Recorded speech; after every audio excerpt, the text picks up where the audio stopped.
नए संसद भवन के उद्घाटन पर संग्राम छिड़ा है, तो दूसरी ओर गृह मंत्री अमित शाह ने बुधवार को प्रेस कॉन्फ्रेंस कर देश के सामने उस इतिहास का जिक्र कर दिया जिसके बारे में बहुत ही कम लोग जानते होंगे। अमित शाह की पूरी प्रेस कॉन्फ्रेंस गदा की तरह दिखने वाले सेंगोल पर आधारित थी। सेंगोल, जिसको आजादी का प्रतीक बताते हुए अमित शाह ने नई संसद में लोकसभा स्पीकर की कुर्सी के पास सेंगोल स्थापित करने का ऐलान कर दिया।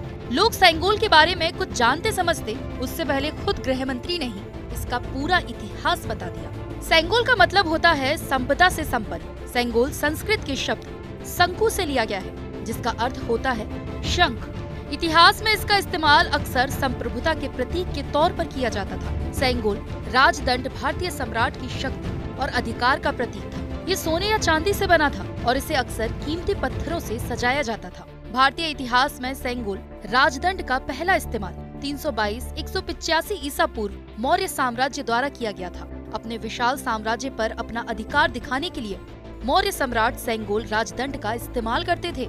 आखिरी बार मुगल साम्राज्य ने अपना आधिपत्य दिखाने के लिए सेंगोल का इस्तेमाल किया था।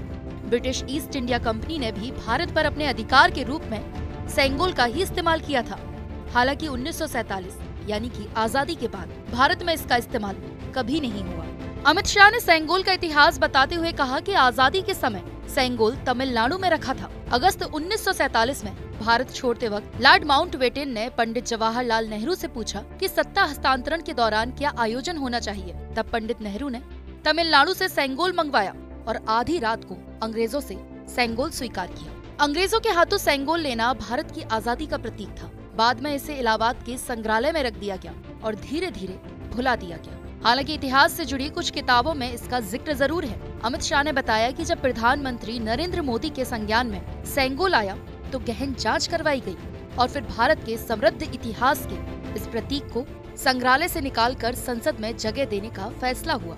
आजादी के प्रतीक को संसद में स्थापित करने के लिए 28 मई यानी नए संसद भवन के उद्घाटन का दिन चुना गया। उस दिन तमिलनाडु से आए पंडित विधि विधान के बाद प्रधानमंत्री को सेंगोल भेंट करेंगे और फिर इसे लोकतंत्र के मंदिर में स्थायी तौर पर रख दिया जाएगा।